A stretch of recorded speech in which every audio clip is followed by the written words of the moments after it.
All right, so check it. I got a lot to say. I got a lot to say about this Netflix. Already, I only watched 2.5 episodes, and I'm already out. I'm out. We gonna talk about this Netflix right now. I watched this series before, like maybe like an hour before I wanted to stream. Right? I don't know, bro. I can't.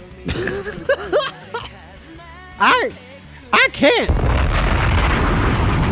I mean, I'm gonna suffer through it, but I can't, bro.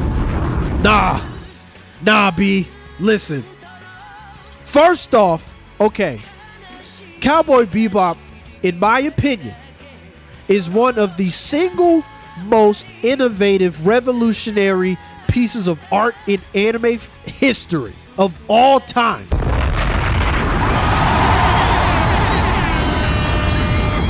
But that's just how the director Shirino Watanabe. That's just how he works. It's the same. That's why people love Cowboy Bebop so much. That's why people love Samurai Champloo so much, because it's the same. It's the same blueprint. It's the same aesthetic. You have a focal character that something is going on. There's a specific goal, but they go through different. It's not an episodic thing. They get to the main points in certain parts of the episodes, but eventually they get to the main point. That's what happened with in Cowboy Bebop. So Cowboy Bebop is mainly about Spike, Julia, Vicious, and the Syndicate, and their whole debacle in the romance, rivalry, all that other stuff. Samurai Champloo is about Jin, Mugen, and Fu trying to find the Sunflower Samurai, right? So Cowboy Bebop is like, okay, you find out about Spike in the Battle of the Fallen Angels, Jupiter Jazz, Part 1 and 2, and Real Folk Blues, Part 1 and 2, right? Same thing with Samurai Champloo. But during that character development, you have different episodes of just straight up different going on. You know what I'm saying? It's not episodic, but they get to the eventually. I am a huge fan of Cowboy Bebop. Specifically the story between Spike, Julia, Vicious, and the Syndicate, right? I love it. It's literally like The Godfather. But like, you don't find out that Spike is in the mafia. You just find out in the ongoing episodes that the nigga was a part of the Japanese mafia or just a crime organization. He got out of that shit, but they try to pull this nigga back. Not necessarily pull him back, but yo, we keep running into you, nigga. You keep getting in the way. So we're going to have to murk you anytime we see you, bro. But then unfortunately, Vicious screws it all up and it's like, hey, now we have to kill you and your girl. Nah, I mean, it's brilliant. The whole series is amazing. The whole series is amazing. The characters, the character development, the whole aesthetic of the series, all of that. Even the English dub is godlike. You can't really say that about a lot of anime adaptions, bro. You really can't. Excuse me. All right, let's talk about it. I ain't feeling this. I'm not feeling it, bro. I'm really not. I can't do it, bro. Okay, so it starts off. There's so many things that I'm not feeling. So one problem I don't like about it. Okay, one good thing. I'll say one good thing. The nigga that plays Jet is on point. It is bro.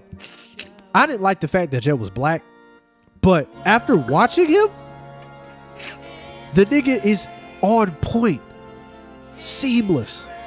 He is a split personification of Jet Black on the anime series. Seriously. Spike, bro, love it. He talks like the nigga. He has the mannerisms like the nigga. He moves just like Jet Black. Looky here, buddy. Bro, he's Jet Black. He's literally Jet Black. One good thing. One thing I'll say about Cowboy Bebop is they do try to get the the spirit of Cowboy Bebop. They have that there. Unfortunately, I don't know who in the hell is doing bro. First off, I don't like the cinematography. Because it looks like Spy Kids to me. Like, I don't like the slanted angles, like the Michael Bay, the slanted angles. I hate that. It looks weird to me, and it looks amateur to me. Just to me. Know what I mean? That's one thing I don't like. I don't like how trigger happy Spike is. Yeah, that nigga shoots niggas, but he doesn't shoot niggas unless he has to shoot niggas. In the adaption, it looks like he's like ready to kill a nigga. Like, he only does that when he's like, he absolutely doesn't have a choice. And there's a couple scenes in the first episode where I'm like, I don't think Spike would do that. Bro, I'm sorry, y'all. Y'all gonna see me snotting and stuff. I got a whole ass cold. I don't think they got Spike's personality. I just don't think Spike would kill niggas like that. He was out here bodying niggas, catching all types of bodies. But the way he did it, I don't like it. I don't like it. Like, he's really sarcastic. Spike is sarcastic in the anime, but he's like a humorous sarcastic. Like, this Spike in the anime adaptation is like a dick sarcastic. It's okay. I mean, I can tolerate his personality. Faye, I don't like Faye. Like, she wasn't even that much of a dick in the anime when they first. And bro, listen, the way they're doing it. Okay, so I understand that Cowboy Bebop is 26 episodes, and I guess they're trying to put as much in, like, for one season. I guess they're trying to put as much in one, like, as many episodes as they can, as they put much stuff. They did the Asimov thing, but like the way they did it. Yeah, that in phase of the first episode. So what they did was they mixed the first episode and the second episode as one episode. The way you meet Faye in the second episode is not, you meet her in the first episode where they're trying to like catch Asimov. And I'm like, so now instead of getting to know who Spike and Jet is, all of a sudden, here comes Faye. And you're like, okay, cool.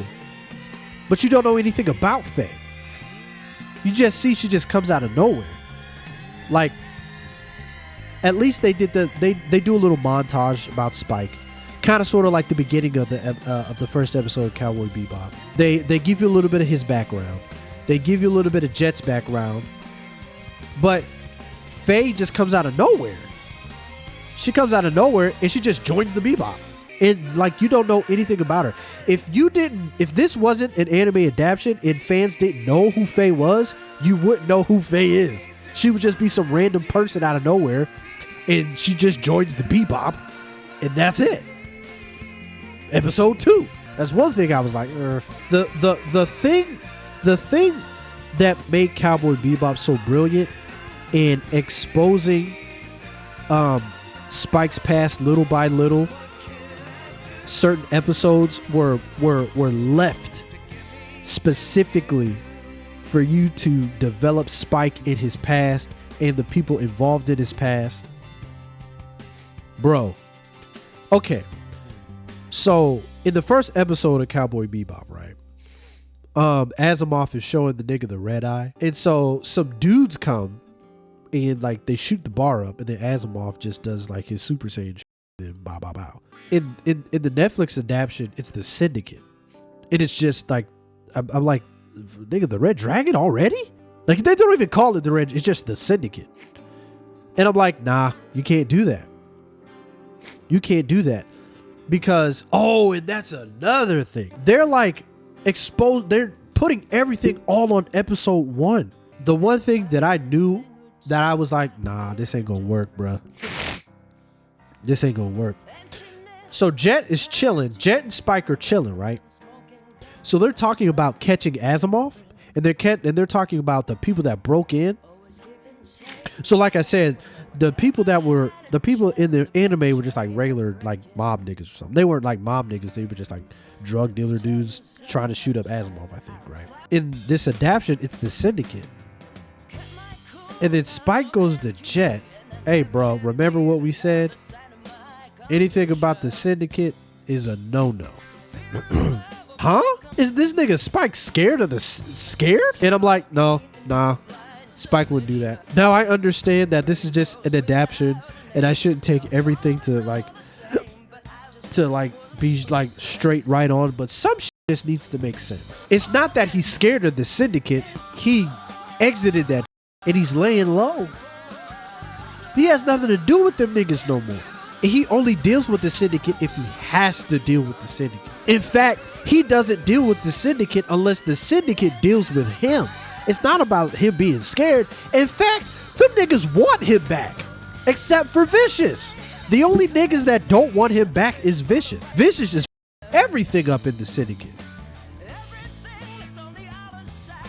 Spike sees shit in Ren and they're like, bro, we were waiting for you. Mao Yenrai, bro. Anastasia. They all embraced Spike. You know what I mean? So why would he be like, that's a no-no? I don't understand it. That's weird to me. And I'm like, okay, sure. And another problem I had was like, why are you bringing up the Syndicate so early? The thing about Cowboy Bebop and what makes it great, like I said earlier, is the development of the characters. Oh my God. Don't let me get into Vicious, bro. Oh my God. Horrible. Okay. First, like I said, you see Spike. The nigga does karate. Blah, blah, blah. They fight Asimov in the first episode. The 5th episode in the anime adaptation is Ballad of Fallen Angels. That's where you find out who Spike really is. His past is catching up to him. No, it's not even that. His master was killed by Vicious. So Vicious and Spike had the same like the same master guy, right? The same person that they were under. Vicious kills that nigga, even knowing all along it was a setup to get that nigga there to kill this dude. Like throughout the whole series, Vicious try to kill this nigga. But then it gets to a point where Vicious fucks up, and then the Syndicate themselves are trying to kill everybody that's connected to Vicious, right? They're trying to do stuff way too early, bro. The thing about Cowboy Bebop is the little by little you understand his life. You understand his background. You understand who he is and who his enemies are and why he is the way he is and all of that other jazz. You understand that little by little. That's what makes it dope. Once you see the Vicious reveal is the dopest reveal, bro. The way bro, and the way the Syndicate makes everything so mysterious. And when Faye comes out of nowhere, she goes to see Mao Yenrai. All the groups know who the she is. It is going to turn her in or kill them. Then she sits down, looks by, and sees Mao Yenrai dead with his throat slit. Next thing all you hear, you're trembling. Who the is this? Who are you? Vicious. The way they introduced Vicious in Cowboy Bebop was perfect. Perfect. You're trembling. Oh, bro. Perfect. Not on here. Like that was the Syndicate. Like you were scared. You know, I mean, it was an intimidating feeling that they did on the anime series that made just like at the very end. I think it was Real Folk Blues Part 1, where Jet goes, or Real Folk Blues Part 2, I don't know. Vicious, Julia, the Syndicate, all these names bring a bad omen. When you hear those names in the series, you know it's like, wow, some shit's going down. because you barely hear about them except for certain episodes. You know what I'm saying? They make them very mysterious. It's a very mysterious feeling because you know that they're there, but they're barely there within the series. You know what I'm saying? Out of 26 episodes, there's like 5. There's 5 or 6 episodes within the whole series that shows Spike's life in his past and all of that, and Vicious and Julia and the Syndicate and everything. Niggas, they talk about the Syndicate in the first 30 minutes of the show. And then, bruh, takes the cake. Vicious is my favorite character out of the whole anime series, bro. Vicious is my all-time favorite character. They that nigga all the way up. They screwed him all the way up, bro. They show him in the first episode. The nigga looks like Michael Bolton. He looks like The Rock. He looks like Jay Leno with silver hair. When I saw that, bro, I was laughing hysterically, bro. And then the second episode, I'm not going to say too much because I feel like I'm spoiling too much. They totally ruined Vicious's character. They completely ruined Vicious's character in the second episode. First off, you've already seen too much of Vicious already. Like I said, the nigga looks like the Chad meme. He has that. He looks like the Chad meme with the muscles. He looks like that dude. He looks like Michael Bolton, The Rock, and Jay Little. He's got the crimson chin. In the second episode, they already butchered his character. Like Vicious, you barely see Vicious in the anime. What up, Big Tez? You barely see Vicious in the anime. And when you do see Vicious, it's some dark shit going on. And that nigga's bold. He's silent. He's quiet.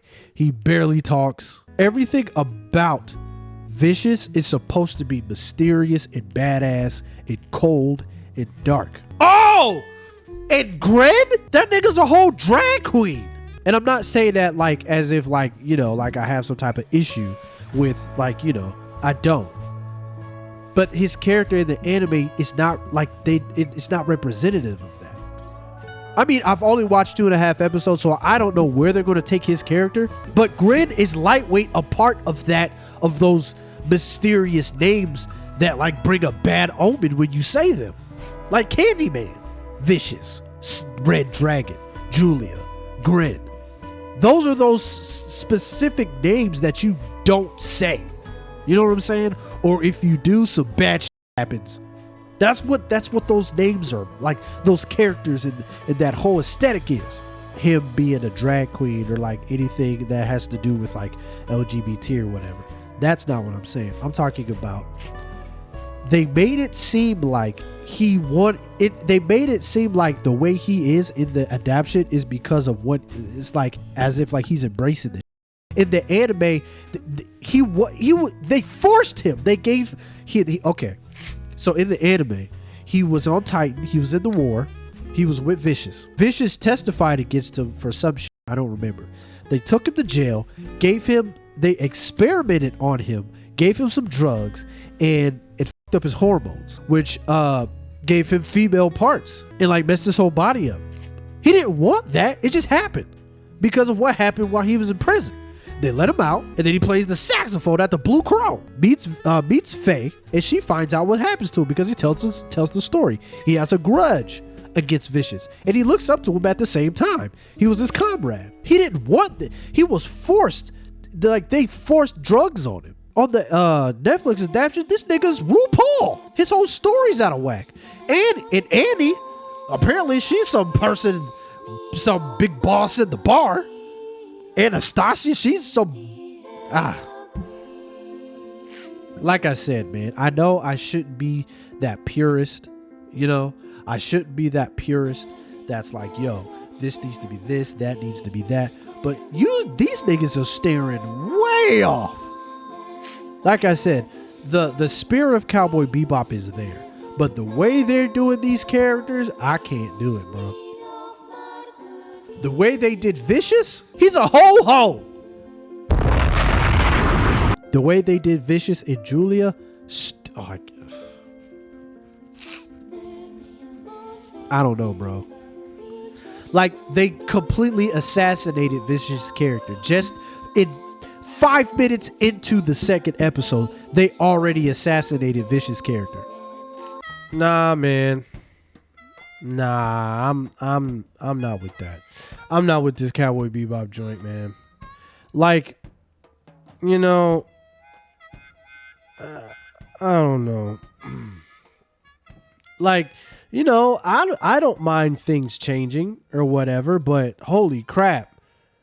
Don't steer all the way out of like it doesn't make any sense. The way they're butchering this but yeah, y'all, I think I've hit all my points. I don't know if I hit them well, but I've hit all my points that I wanted to make.